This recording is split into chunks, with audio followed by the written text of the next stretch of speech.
morning everyone. Thank you for joining us on Morning Markets from True Potential. Today we'll build on that theme that George discussed yesterday of positive equity market performance. And that really coming through at this point in time, being supported by the results that we're getting from companies across the globe.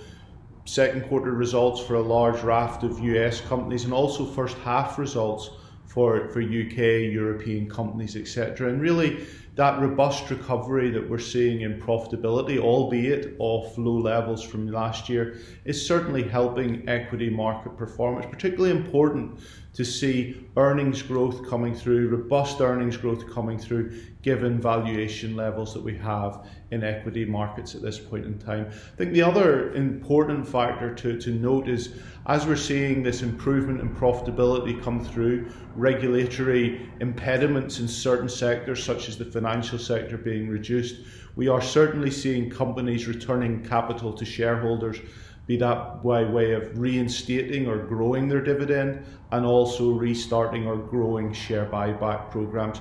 Two factors that are really important for sentiment, but also for valuation. And just to give you some sense of that, what have we seen in the US already? We've had 70% of companies there report their results.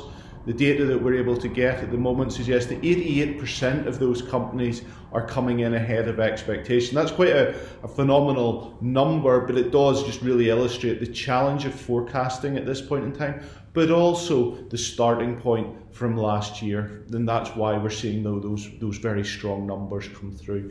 Looking at Europe, the number's not as strong, around 55% of companies delivering ahead of expectations. I think really yesterday it was this ongoing delivery of results that has offset, in a global equity context, the ongoing challenges and regulatory change that we're seeing coming out of China, and the impact that that is having on specific sectors within that market. But really that just serves to highlight the concern that there is about ongoing regulatory intervention.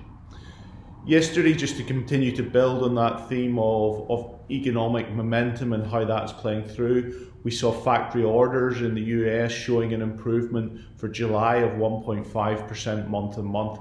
Looking at the year-on-year number, I still don't think really gives you context. It was up some 18.4%, but clearly that's influenced by where we were last year. Bond market, that continues to provide a bit of a counter to what we're seeing, in the sense that we're seeing sovereign yields continue to rise. Yesterday in the US we touched 117.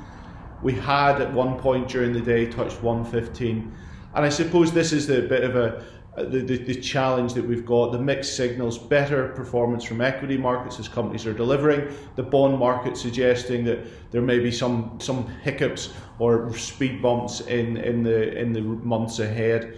And that, I suppose, really comes through as we see that sort of concern in certain areas of the market around the Delta variant, what that might mean for economic activity.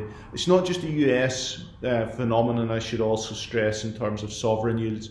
UK gilt, 10-year gilt yields, we've seen those come in at 52 bips, and the German Bund has moved nearly out to negative 0.5%.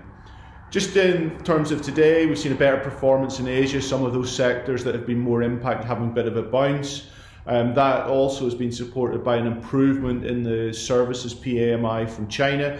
Cast our minds back to last month, I think we came on a reading of around 50.3. We've seen quite a rebound in that to 54.9 this morning. So that again just illustrates the impact of restrictions in the economy as variants increase, closing down, then reopening relatively quickly, and just the challenge that will present in other economies as we go forward.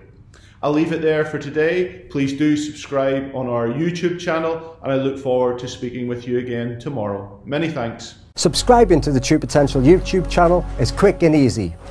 Simply go to the channel on your desktop or through the YouTube app on your phone and click the subscribe button. You can then press the notification bell symbol if you wish to be notified as and when new videos are released.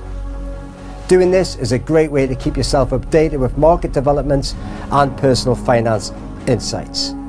Thank you to everyone who has subscribed, and we look forward to continuing to help you do more with your money.